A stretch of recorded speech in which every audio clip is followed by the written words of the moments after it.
नमस्कार। आज एक नंबर पक्का सीरीज में हम डिस्कस करने वाले हैं एनडीआरआई के बारे में, नेशनल डेयरी रिसर्च इंस्टीट्यूट। एक ऐसी संस्था जिसने हमने भारत की श्वेत क्रांति यानी व्हाइट रिवॉल्यूशन में बहुत ही बड़ा कंट्रीब्यूशन किया है। नेशनल डेयरी रिसर्च इंस्टीट्यूट ना केवल मिल्क प्रोडक्शन के लिए बात करती है या काम करती है, बल्कि ये काम करती है एनिमल के क्लोन्स को डेवलप करने में, काम करती है एनिमल हस्बेंड्री में और ये काम करती है एनिमल के कंजर्वेशन में। एनडीआरआई का एस्टैब्लिशमेंट हुआ था 1923 में। कहां पर? बेंगलोर में।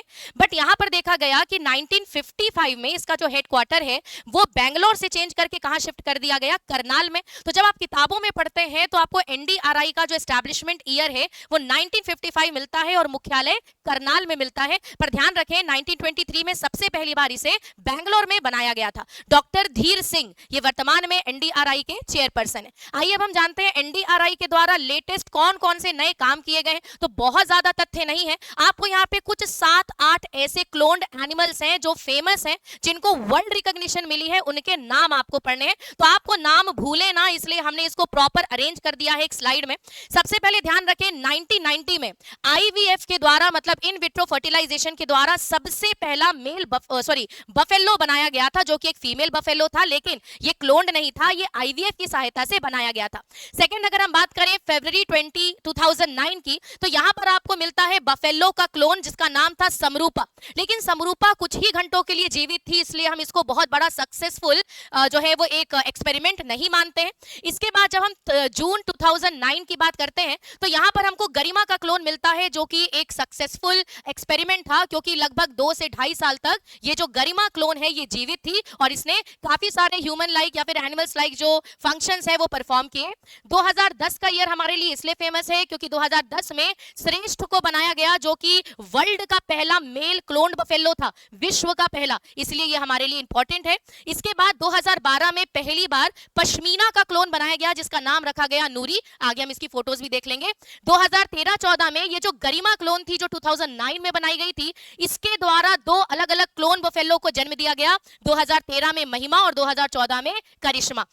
इसके बाद 2021 ये फेमस है गगन तारा के लिए, ये भी मेल बफेलो का क्लोन है, क्योंकि ज्यादा पुराना नहीं है, 2021 में ही बनाया गया है। तो यहां से भी प्रश्न बन सकता है कि भाई गगन तारा किस एनिमल का क्लोन है, तो ध्यान रखें ये आपके मेल बफेलो का क्लोन है। एट द एंड 2023 में इसका एक एनडीआरआई का एक बहुत ही रीसेंट डेवलपमेंट देखने को मिलता है, गंगा।